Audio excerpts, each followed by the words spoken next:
আসসালামু আলাইকুম রহমতুল্লাহ। বিসমিল্লাহির রহমানির রহিম। এক ভাই প্রশ্ন করেছেন যে কোনো ব্যক্তি যদি হারাম কাজ করে আর তারপরে বলে যে আলহামদুলিল্লাহ আমি এই কাজ করেছি, তাহলে এর হুকুম কি? আল জওয়াবু হামিদা ওয়া মুসাল্লিয়া মুসাল্লিমা।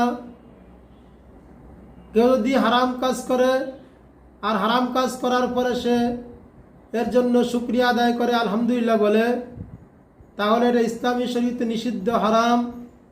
যদি সে ইচ্ছাকৃত ঠাট্টা বিদ্রুপ করে বলে, তাহলে তার ঈমান চলে যাবে। তাকে কালিমায়ে শাহাদাত পাঠ করে তবে ইস্তেগফার করে ঈমান নবায়ন করতে হবে। কেননা কোনো ভালো কাজের শুরুতে বিসমিল্লাহ বলা এবং তার শেষে আলহামদুলিল্লাহ বলা এটা হলো সুন্নাত।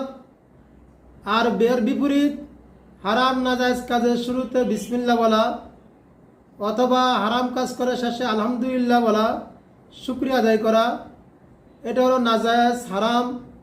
এটা যদি সে ঠাট্টা বিদ্রুপের চলে বলে, তাহলে কুফরি হয়ে যাবে, কাফের হয়ে যাবে, তাকে ঈমান নবায়ন করতে হবে।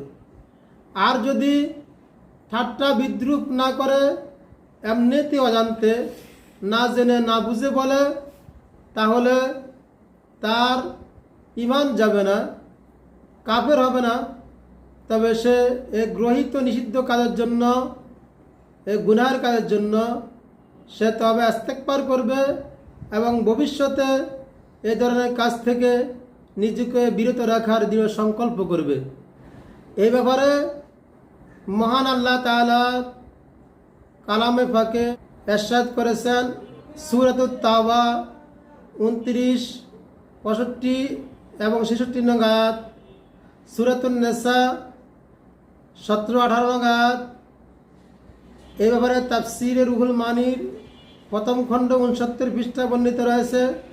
হাশিয়াতুত তহাবি আলা মারাকিল ফালা এর 6 নং পৃষ্ঠা, রদ্দুল মুহতার প্রথম খণ্ড 81, 82 নং পৃষ্ঠা এবং রদ্দুল মুহতার নবম খণ্ড 686 নং পৃষ্ঠা এবং ফতোয়া ইবনে বাজে বর্ণিত রয়েছে।